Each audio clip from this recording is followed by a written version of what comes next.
Bismillahirrahmanirrahim.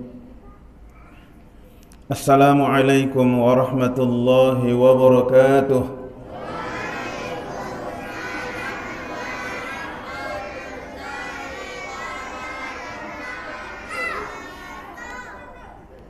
Alhamdulillahilladzi hadana lihada wa ma kunna linahtadiya laula an hadana Allah.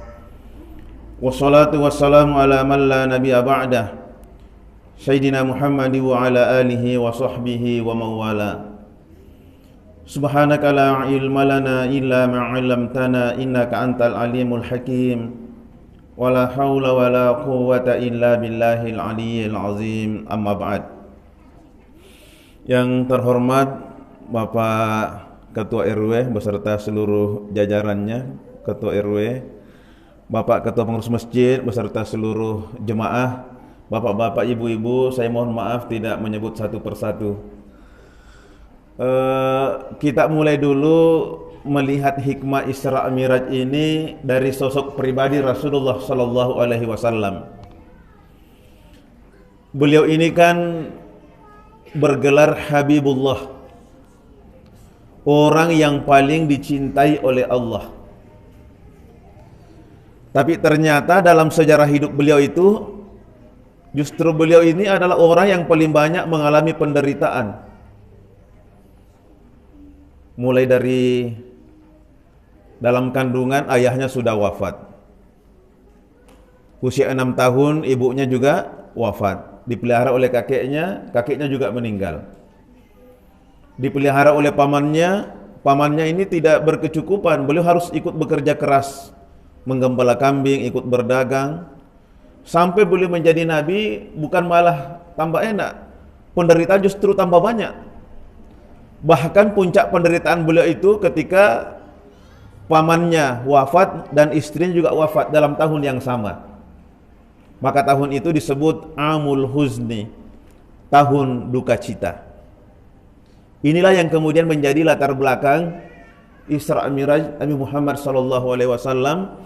Seakan-akan Allah ingin mengatakan, naiklah ke langit untuk mendapatkan hiburan gitu. Jadi satu dulu ingin saya sampaikan, hikmah yang pertama, jangan pernah membayangkan ada dunia yang tidak ada masalahnya. Karena memang kita sudah terlahir dengan masalah itu. Laqad khalaqnal insana fi kabad. Sungguh telah kami menciptakan manusia itu dalam susah payah. Jadi kalau bapak ibu diliputi oleh masalah, itu tandanya kita manusia. Kalau diliputi oleh wijen, itu tandanya onde-onde. Jadi masalah itu adalah tanda kehidupan. Ketika dulu remaja, apa masalahnya? Mau menikah. Setelah menikah, selesai masalah, bertambah satu. Ingin punya anak. Setelah punya anak, apa masalahnya selesai? Tidak, muncul masalah baru. Jadi selama kita masih hidup, Pak, selama itu pula ada masalah. Tetapi masalahnya itu bukan terletak pada masalahnya. Masalah sebenarnya adalah sikap kita terhadap masalah itu. Nah, untuk kita orang beriman sudah ditunjukkan jalan. Ya ayyuhalladzina amanu sta'inu bis sabri was shalah. Hai orang-orang beriman, minta tolonglah kepada Allah dengan sabar dan sholat. Dan inti dari Isra Miraj itu adalah sholat. Nanti kita jelaskan itu. Yang kedua, Isra Miraj ini adalah peristiwa luar biasa. Maksudnya luar biasa itu keluar dari kebiasaan. Coba, minal masjidil haram ilal masjidil aqsa. Itu jaraknya itu kurang lebih 1.300 kilo itu. Nah, kendaraan waktu itu kan cuma unta. Jadi kalau perginya 1 bulan, pulangnya 1 bulan, PP 2 bulan, itu kalau lancar. Belum lagi Mi'raj dari Masjidil Aqsa di Palestina naik ke langit, melewati langit dunia, tembus langit ke-7, Sidratul Muntaha. Padahal langit dunia saja dalam Al-Quran dijelaskan walaqad zayyana as-samaa'a ad-dunya bimasabih. Sungguh telah kami hiasi langit dunia ini dengan bintang-bintang. Jadi selama masih ada bintang kelihatan, itu masih wilayah langit dunia itu. Berapa jaraknya dari bumi? Bintang yang terjauh bisa dideteksi. Teleskop Hubble milik Badan Antariksa Amerika NASA mendeteksi bintang terjauh dari bumi itu jaraknya 12 miliar tahun cahaya. Artinya, kalau kita punya kendaraan yang bisa melaju sama dengan kecepatan cahaya 300.000 km per detik. Per detik. Bukan per jam. Jadi cahaya ini bisa mengitari bumi 6 kali putaran dalam 1 detik itu. Jadi jangan heran Pak kalau malakul maut bisa mencabut nyawa di Amerika, di Eropa, di Asia dalam waktu yang bersamaan. Karena dia bisa mengitari bumi ini 6 kali dalam 1 detik. Kalau kita punya kendaraan sekencang itu, maka kita bisa keluar dari wilayah langit dunia ini setelah menempuh perjalanan 12 miliar tahun. Perginya, belum pulangnya. Jadi memang kalau akal yang mau menganalisa Isra Mi'raj tidak masuk akal. Tidak masuk akal. Makanya Abu Jahal, Abu Lahab, dan abu-abu yang lain itu mendustakan Rasulullah. Tapi coba apa kata Sayyidina Abu Bakar ketika ditanya, Abu Bakar, katanya Nabi Muhammad Isra Mi'raj tadi malam dari Masjidil Haram ke Masjidil Aqsa terus naik ke langit ke-7. Kau percaya enggak? Apa kata Sayyidina Abu Bakar? Kalau Nabi yang katakan lebih dari itu saya percaya, karena dia tidak pernah berbohong. Coba Bapak Ibu lihat ayatnya itu. Subhanalladzi asra. Maha suci Allah yang memperjalankan hambanya. Kalau dalam bahasa Arab ini disebut fi'il muta'addi. Fi'il muta'addi itu membutuhkan maf'ul. Jadi Nabi di sini menjadi objek. Jadi Nabi bukan berjalan, tapi diperjalankan. Ya, diperjalankan. Lah kalau Allah yang berkehendak, apa yang susah? Yang menarik, coba lihat urutan surah dalam Al-Quran itu. Sebelum surah Al-Isra, surah apa? Surah An-Nahl. An-Nahl itu lebah. Nanti anak-anakku lihat nanti di YouTube keajaiban lebah Harun Yahya. Wah, luar biasa, kita akan terkagum-kagum bagaimana lebah itu memiliki keajaiban yang secara logika tidak masuk di akal. Bisa lebah sepintar itu. Coba lihat bentuk sarangnya, bentuk apa itu sarangnya itu? Heksagonal. Kenapa lebah tidak memilih bentuk sarang segitiga, segi empat atau lingkaran? Ternyata ahli matematika setelah mempelajari bentuk heksagonal itu adalah bentuk bangun yang materialnya paling minimal, tapi daya tampungnya paling besar. Di mana itu lebah belajar matematika? Terus kemiringan sarangnya sehingga lebah madunya itu tidak tumpah. Sistem pencahayaan, ventilasi, di mana belajar fisika itu lebah itu? Akan terjawab bahwa Allah yang mengajari, wa auha rabbuka ilan nahli. Jadi Allah yang mengajari lebah itu. Jadi kalau Allah sudah campur tangan, selesai urusan. Setelah surah Al-Isra, surah apa? Surah Al-Kahfi. Itu juga luar biasa di situ, peristiwa luar biasa untuk menjadi pelajaran. Sekelompok pemuda yang lari dari kejaran raja yang zalim, masuk dalam gua, tertidur selama berapa tahun? 300 tahun. Ini rekor tidur terlama sampai hari ini, belum terpecahkan.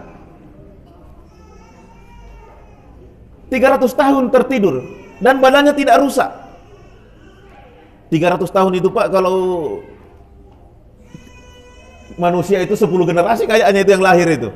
Bisa 10 generasi itu. Karena rata-rata kita 30 tahun ada anak tak tahu. Jadi kalau 300 10 generasi itu. Nah dia tidur. Kok bisa itu?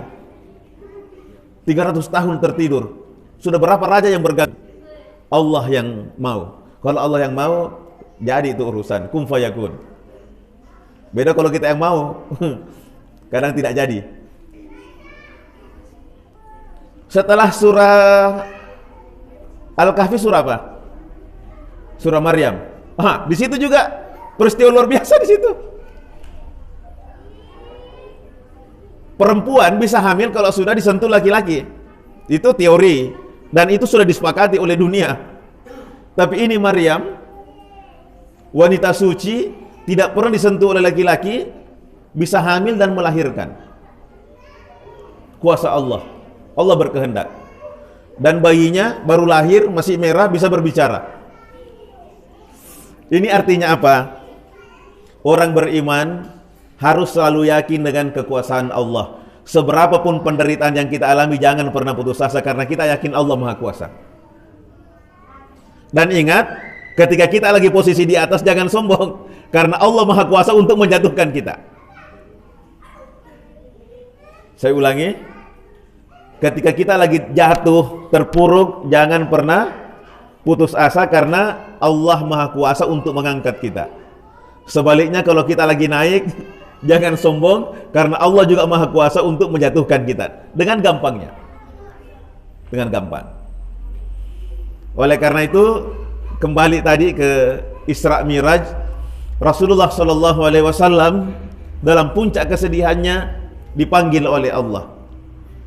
Jadi kita juga Bapak Ibu, kalau kita ada masalah, fafirru ilallah, berlarilah kepada Allah, mengadu kepada Allah. Ibu-ibu kalau ada masalahnya biasa ngadunya kemana? Curhat kemana? Tetangga? Mertua? Masih mending Pak, biasa di Facebook. Seluruh dunia tahu dia bertengkar dengan suaminya. Curhatnya di medsos gimana? Orang semua tahu. Ibu, Bapak, kalau kita punya masalah terus curhat kepada manusia atau minta tolong kepada manusia, pertolongan belum tentu kita dapatkan, kehormatan sudah hilang duluan. Karena misalnya kita butuh uang, terdesak, bukan berarti tidak boleh pinjam kepada orang, tidak boleh minta tolong, boleh, tapi datang dulu kepada Allah, baru kepada manusia. Karena kalau kita langsung kepada manusia, itu tadi, untuk datang meminta, itu kehormatan sudah harus kita kesampingkan. Padahal belum tentu bantuan kita terima. Tapi kalau kita datang kepada Allah, dapat pahala, kehormatan terjaga, bantuan pasti datang. Dan coba lihat, Isra Miraj ini waktunya siang apa malam? Malam, lailan. Maka Bapak Ibu gunakan waktu malam itu juga untuk curhat dengan Allah kepada Allah Subhanahu wa taala dengan memanfaatkan momen salat tahajud. Coba lihat itu salat tahajud luar biasanya dalam Al-Qur'an itu. Wa minal laili fatahajjat bihi nafilatan lak asa ay yab'atsaka rabbuka maqaman mahmuda. Pada sebagian malam bangunlah kalian tahajud sebagai ibadah tambahan bagimu. Asa, mudah-mudahan Allah mengangkat derajatmu ke tempat yang terpuji. Bapak Ibu, kalau kita manusia mengatakan mudah-mudahan, semoga, belum tentu jadi. Tapi kalau Allah yang mengatakan asa, mudah-mudahan, pasti jadi itu. Artinya apa? Orang yang menjaga tahajudnya pasti hidupnya dimuliakan oleh Allah. Ini untuk anak-anakku, saya mau cerita sedikit. Waktu saya ikut pendidikan kader ulama di Jakarta, ada dosen saya itu bukan cuma hafal Al-Quran. Kalau Al-Quran semua halamannya, barisnya dihafal semua, pojoknya dihafal semua. Kalau kita cari ayat, dibilang buka halaman sekian, baris kesekian, sebelah kanan, seperti Ustaz Adi Hidayat itu. Makanya waktu Ustaz Adi Hidayat muncul, saya tak heran karena saya sudah terbiasa dengan guru saya di Jakarta itu. Tapi beliau hadis, bahkan kitab Pak, kitab-kitab itu dia hafal sampai catatan kakinya. Saya bilang, Ustaz, bagaimana cara kita otak tak bisa merekam seperti itu? Bisa merekam, kalau Al-Quran sudah sering saya lihat, tapi kalau hadis, muntahrij hadis, 2 whiteboard besar, tidak ada buka kitab, nah hafal semua itu. Ulama hadis, siapa gurunya, siapa muridnya, tahun berapa lahir, tahun berapa meninggal. Gimana caranya? Belum lagi catatan kakinya, itu buku dihafal semua. Ternyata salah satu rahasianya, dia bilang, sejak dari anak-anak dia sudah dilatih oleh kakeknya untuk sholat tahajud. Jadi ternyata sholat tahajud itu menambah kecerdasan otak. Jadi anak-anakku yang bercita-cita ingin menjadi penghafal Al-Quran, bangun sebelum azan subuh. Nih, sebelum azan subuh bangun memang maki. Sholat 2 rakaat dengan niat sholat tahajud. Kalau itu bisa dibiasakan, itu bisa menambah kecerdasan otaknya itu. Menambah kecerdasan otaknya. Nih, siapa yang mau jadi penghafal Al-Quran? Siapa yang mau jadi penghafal Al-Quran? Ini banyak ini. Insya Allah nanti sebelum azan subuh deh. Ya, sholat sunat sebelum subuh. Insya Allah itu bisa menambah kecerdasan otaknya itu. Deh, bangun sebelum. Wah, saya lihat itu luar biasa itu. Oke, kembali ke malam tadi itu. Kalau di dalam hadis dikatakan, yanzilu rabbuna ila sama'i dunya fi thuluthil akhir minal lail. Tuhan kita itu turun setiap malam ke langit dunia pada sepertiga malam terakhir. Fayaqul, dan dia berkata, hal min da'in fastajibulah, adakah hambaku yang berdoa, aku kabulkan doanya. Wa hal min mustaghfirin fa'aghfirulah, ada yang mohon ampun, aku ampuni dosanya. Wa hal min sa'ilin fa'u'tiyah, adakah yang meminta, aku berikan yang dia minta. Luar biasa itu. Sepertiga malam terakhir itu Bapak Ibu sekalian. Allah yang menunggu kita. Kalau kita ada urusan sama Pak Bupati atau Pak Gubernur, Wali Kota, pasti kita yang menunggu. Karena kita yang butuh. Setelah ketemu, bantuan belum tentu juga diberikan karena dia juga punya keterbatasan. Ini Allah yang menunggu kita Bapak Ibu. Allah yang menunggu kita setiap sepertiga malam terakhir. Kenapa kita tidak datang kepada Allah? Ini luar biasa, kita menjadi umat Rasulullah SAW, diberikan berbagai macam fasilitas untuk curhat dengan Allah Subhanahu wa Ta'ala. Dan coba lihat dalam ayat tadi yang dibacakan, apa tujuan Isra di situ? Linuriyahu min ayatina, untuk kami perlihatkan ayat-ayat kami.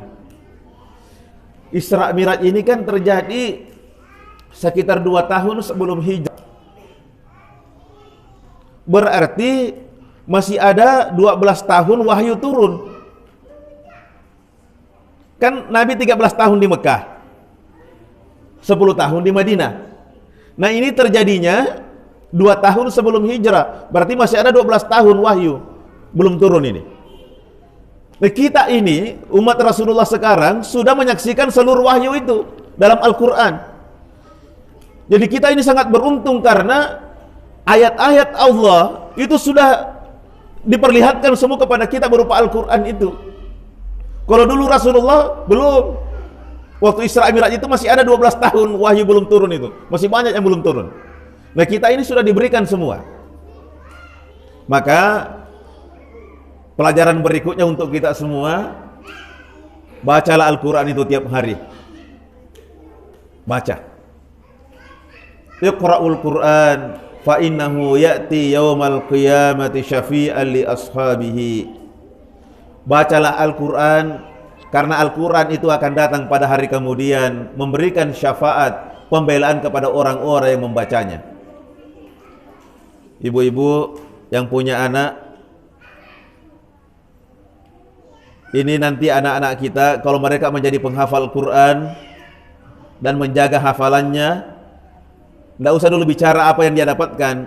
Orang tuanya diberikan kehormatan oleh Allah, diberikan mahkota dari cahaya yang terangnya mengalahkan cahaya matahari. Bayangkan bagaimana dengan anaknya itu yang penghafal itu. Orang tuanya saja dapat penghargaan luar biasa seperti itu. Maka usahakanlah, kalau tidak bisa semua anak-anak kita jadi penghafal Quran, minimal ada satu lah. Minimal ada satu anak kita penghafal Al-Quran. Kalau tahu tidak ada anak tak jadi penghafal Al-Quran, cucu tak. Kalau tidak ada cucu, kemanakan? Kalau tidak ada lagi, cari menantu penghafal Quran.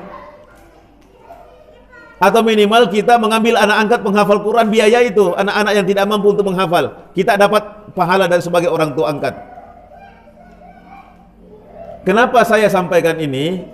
Karena para penghafal Al-Quran yang menjaga hafalannya, di hari kemudian nanti diberikan kehormatan untuk memberikan syafaat kepada 10 orang anggota keluarganya. Kalau 10 orang, siapa yang pilih pertama itu? Pasti orang tuanya mendapat duluan, istrinya, anaknya. Jadi ini tolong diusahakan ada satu di antara keluarga kita itu penghafal Quran yang terjaga hafalannya. Dan kita biayailah, kita ongkosilah agar dia bisa menjaga hafalannya itu. Ini berkaitan dengan hikmah ini. Karena itu tadi, tujuan Isra Miraj ini adalah linuriyahu min ayatina. Karena kalau kita sudah melihat tanda-tanda kekuasaan Allah, itu pasti bertambah iman dan ketakwaan kita kepada Allah. Jadi Rasulullah waktu pulang dari Isra Miraj itu semangat dakwanya tambah tinggi karena sudah diperlihatkan itu kekuasaan Allah itu. Kita juga alhamdulillah dengan berkah tadi tahajud, dengan berkah Al-Qur'an, kekuatan spiritual kita menjadi lebih kuat lagi. Bapak Ibu, karena kalau sandaran kita materi, dunia cepat sekali hilang itu. Lemah sekali sandaran itu. Maka sandaran kita haruslah yang sangat kuat, yang abadi, yaitu Allah Subhanahu wa taala. Tentu saja inti dari Isra Miraj itu adalah salat. Maka saya ulangi, kalau ada masalah yang kita hadapi, ada keinginan, ada kebutuhan, ada beban pikiran, salat ki. Salat ki. Ini di luar salat yang wajib ya. Di luar salat yang wajib, cobalah dilatih itu. Coba dihayati itu, coba lihat. Allahu Akbar. Allahu Akbar. Allah Maha Besar. Yang besar cuma Allah. Dunia kecil. Masalah kecil. Utang besar apa kecil? Kecil. Karena Allah, cuma Allah yang besar kan? Allahu Akbar. Ketika kita membaca surah Al-Fatihah, dalam hadis itu diterangkan, ketika seorang hamba salat dan membaca surah Al-Fatihah, Allah langsung jawab ayat per ayat.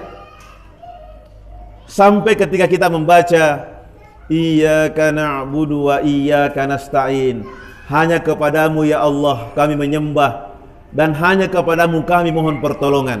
Coba perhatikan, hanya kepadamu. Kita tidak bilang hanya kepadanya, tapi kita mengatakan hanya kepadamu. Iyyaka, berarti kita ini bicara langsung dengan Allah. Dan ketika kita membaca itu, apa kata Allah? Haza baini wa baina abdi wa li abdi ma sa'ala. Inilah yang menghubungkan aku dengan hambaku, dan hambaku berhak mendapatkan apa yang dia minta. Belum lagi duduk di antara dua sujud. Anak-anakku, apa yang dibaca duduk di antara dua sujud? Apa yang dibaca? Rabbighfirli warhamni wajibni warfa'ni warzuqni wahdini wa'afini wa'afwani. Ada yang 5, yang 8. Terserah yang mana mau kita mau. Tapi saya dari kecil hafal yang 8, jadi itu yang melengket. Rabbighfirli, ya Allah ampunilah aku. Warhamni, kasihani aku. Wajiburni, tutupi kekuranganku. Warfa'ni, angkat derajatku. Warzuqni, beri aku rezeki. Wahdini, beri aku petunjuk. Wa'afini, sehatkan aku. Wa'afwani, maafkan aku. Apa masalah tak? Semua urusan dunia akhirat ada semua di sini, di antara dua sujud itu. Cuma mungkin selama ini kita tidak sadari karena terlalu kencang larinya. Atau yang kedua, kita tidak paham artinya, sehingga lewat begitu saja. Padahal ini luar biasa permintaan di sini ini. Luar biasa. Dan boleh diulangi di bagian mana yang paling mendesak. Kalau lagi sakit, yang mana diulangi? Wa'afini, sehatkan aku. Ya Allah, wa'afini, sehatkan aku. Anak mau bayar SPP belum ada uang, yang mana diulangi? Warzuqni, warzuqni, warzuqni ya Rabb. Lagi galau, pusing, yang mana diulangi? Wahdini, wahdini, beri aku petunjuk ya Allah, beri aku petunjuk. Curhat kepada Allah, bicara itu. Belum lagi doa ketika sujud. Aqrabu ma yakunul abdu min rabbih wa huwa sajidun. Apa kata Nabi? Tempat yang paling dekat antara seorang hamba dengan Allah adalah ketika dia sujud. Fa aktsiru fihi du'a, maka perbanyaklah doa di situ. Ibu pernah lihat orang sujudnya lama ketika sholat? Pernah? Nah, itu bagus. Di samping waktu untuk curhat kepada Allah lama, banyak kesempatan, ternyata juga berdampak untuk kesehatan. Orang yang terbiasa sujud lama, di atas 1 menit, setiap dia sholat, itu otaknya insya Allah fresh, tidak cepat pikun. Tidak cepat pikun. Sekarang kan banyak orang masih muda, umurnya baru 40 sudah mulai pikun. Apa tandanya pikun? Anaknya mau panggil, lain yang mau panggil, lain sebut namanya. Pernah begitu? Kalau sudah mulai begitu berarti itu sudah gejala awal pikun itu. Atau mau panggil anaknya disebut semua namanya. Yang mana kita panggil kah? Nah, itu harus diterapi. Salah satu terapinya kalau sujud agak lama lah sedikit. Kemudian yang kedua terapinya membaca Al-Quran pagi dan sore 1 juz. Insya Allah itu bisa otaknya jadi fresh. Tapi yang ingin saya sampaikan tadi adalah ketika sujud itulah kita curhat dengan Allah. Coba lihat itu. Luar biasanya doa sujud. Berbisiknya di lantai, tembusnya ke langit ke-7 itu. Nah, cuma memang kalau sholat berjamaah ada aturan. Makmum wajib mengikuti imam. Jangan imam sudah bangkit, kita masih asyik sujud sendiri, tidak boleh. Nanti yang saya maksudkan di sini adalah ketika kita sholat sunnah. Ya, sholat sendirian. Lebih-lebih lagi ketika tahajud, disitulah tempat kita curhat dengan Allah Subhanahu wa taala. Aisyah radhiallahu anha menceritakan, Nabi itu ketika sholat tahajud itu sujudnya 1 kali itu sama kira-kira kalau kita membaca 50 ayat. Kira-kira kalau 50 ayat berapa menit itu, Pak? Itu minimal menit. Minimal 5 menit. 1 kali sujud minimal 5 menit beliau itu. Rasulullah sallallahu alaihi wasallam. Jadi kalau 2 rakaat berapa kali sujud itu, Pak? 4 kali. Kali 5. Belum lagi rukunya yang juga sama lamanya. Makanya Rasulullah itu wajar sholat tahajudnya itu hanya 8 saja tambah 3. Karena memang waktunya lama, panjang itu. Belum lagi bacaannya yang rata-rata 2 juz satu rakaat. Makanya Nabi itu dalam riwayat sering kakinya bengkak karena lama berdiri dalam sholat tahajudnya. Saya tahu di sini juga jemaah kita ada yang sering kakinya bengkak. Tapi bukan karena sholat tahajud. Karena apa, Pak Le? Oh, jalan kaki di mall terlalu lama. Tidak, Pak, ada juga yang asam urat. Ya.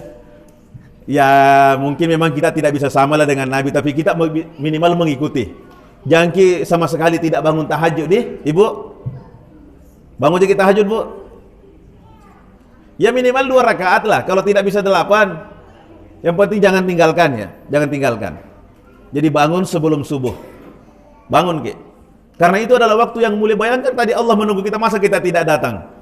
Ya, kita tidak datang.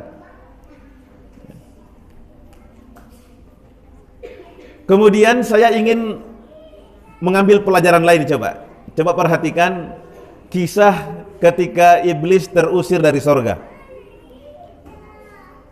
Ketika iblis diusir dari sorga, lihat nanti dalam surah Al-A'raf,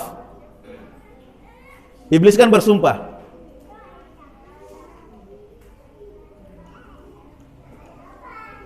Qala fabima aghwaytani la aqudanna lahum siratakal mustaqim. Ya Allah, kan Kau telah memvonis saya sesat, maka saya akan menghalang-halangi anak cucu Adam dari jalanmu yang lurus.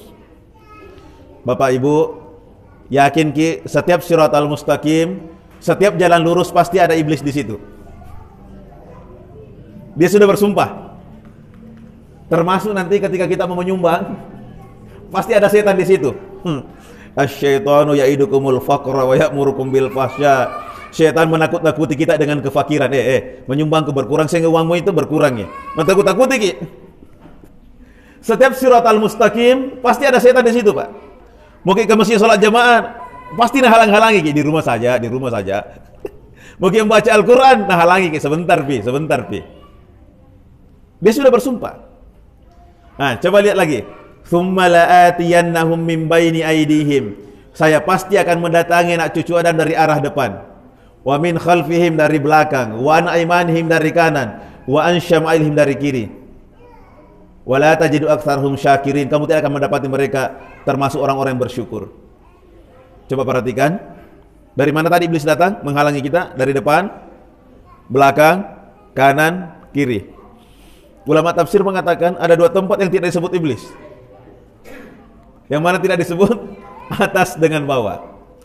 Kenapa atas dengan bawah tidak disebut oleh iblis? Karena di atas itulah tempat kita bermunajat kepada Allah. Dan di bawah ada tempat kita bersujud. Bapak Ibu, ini simbol situasi yang kita hadapi kan dua aja. Senang dan susah, susah dan senang. Ibu, kalau anaknya lulus PNS, dapat berita anak-anak tak lulus dalam ujian CPNS, apa yang kita lakukan? Sujud. Sujud syukur. Kita dapat berita bagus, sujud syukur. Nah? Jadi kalau kita senang, turun. Ya? Kalau kita senang, turun. Kalau susah, naik. Fafirru ilallah. Berlarilah kepada Allah. Itu saja. Kullu nafsin za'iqatul maut wa nabluukum bisyarri wal khairi fitnah. Setiap yang bernyawa pasti akan merasakan kematian, dan kami akan menguji kalian dengan kesenangan dan kesusahan sebagai ujian.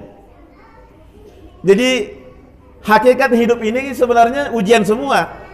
Kesenangan ujian, kesusahan juga ujian. Kalau ujiannya ujian kesusahan, bagaimana tadi? Bersabar. Dengan kalau ujiannya kesusahan, bersabar. Kalau ujiannya kesenangan, bersyukur. Simbol bersyukur tadi dengan sujud. Simbol bersabar adalah mengadu kepada Allah. Itu aja. Yang bikin susah hidup ini karena kita lari ke jili-jili biasa. Lari ke kanan, lari ke kiri. Cobalah itu tadi, itu saja patokannya itu. Kalau ujiannya ujian kesenangan, bersyukur. Jangan sombong, sujud ki. Kalau ujiannya kesusahan, sabar, naik kepada Allah. Ini juga pelajaran bagi kita Bapak Ibu. Kalau ada kita disanjung-sanjung, kembalikan pujian itu kepada Allah. Karena yang layak dipuji itu cuma Allah. Dan biasanya kalau kita sombong, itu biasa Allah kasih teguran pelajaran. Ini ada ceritanya ibu-ibu. Itu anaknya bagus sekali giginya, putih, bersih, rapi. Terus ada ibu-ibu yang lain memuji, cantiknya giginya ini anak. Langsung ibunya merasa bangga. Dia bilang, memang Bu, kalau saya itu disiplin, aku jaga kalau mau tidur harus sikat gigi. Ini dan ini. Pokoknya dia anulah. Dia tidak bilang alhamdulillah. Dia memuji dirinya bahwa memang saya disiplin menjaga anu saja. Apa yang terjadi kemudian? Anaknya pergi naik sepeda, jatuh, giginya rontok.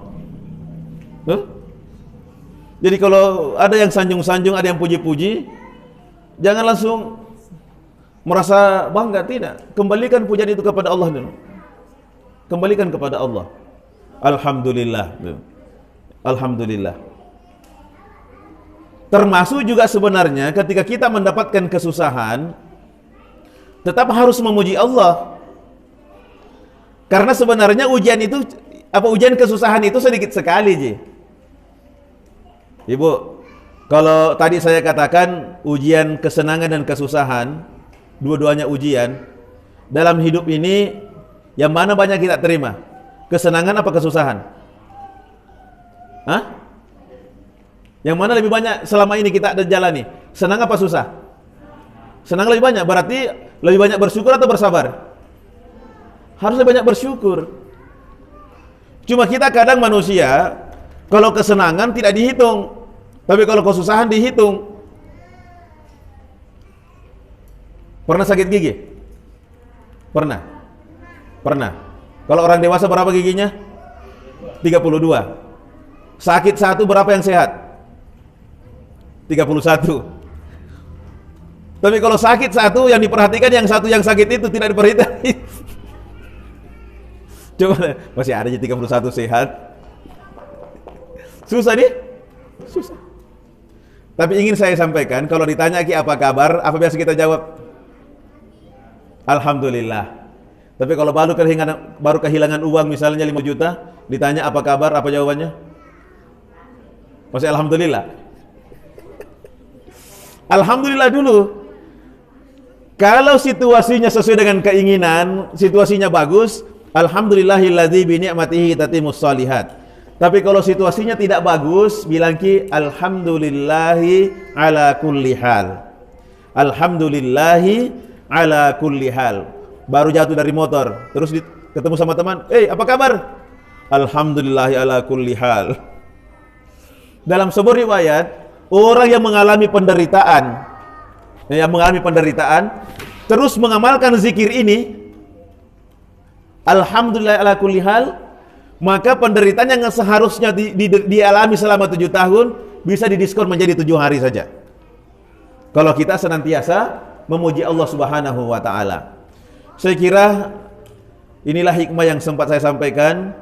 Menutup uraian ceramah hikmah ini, saya ingin mengingatkan pentingnya sholat 5 waktu. Mungkin sekitar 5 menit lagi untuk penutup. 1, as-sholatu imaduddin. Sholat itu tiang agama. Kalau ini bangunan tidak ada tiangnya, apa yang terjadi kira-kira?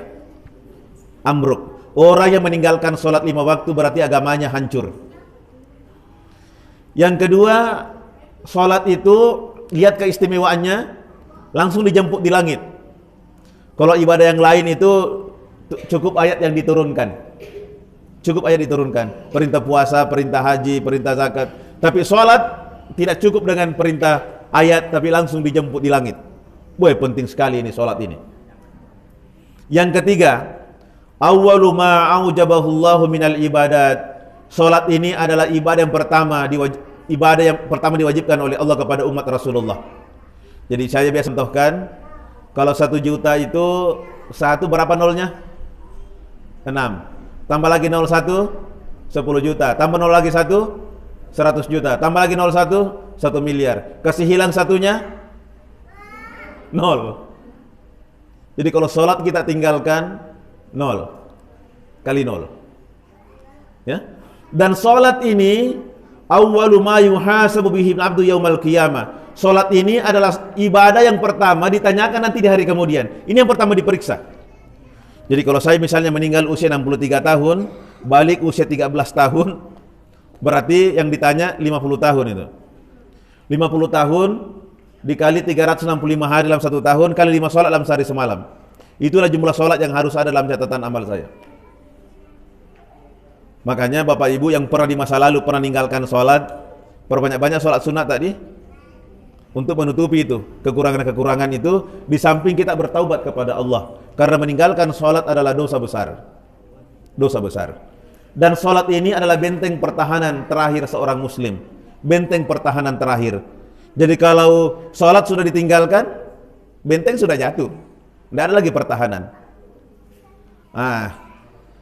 Sebuah kisah yang saya biasa ceritakan tentang sholat 5 waktu.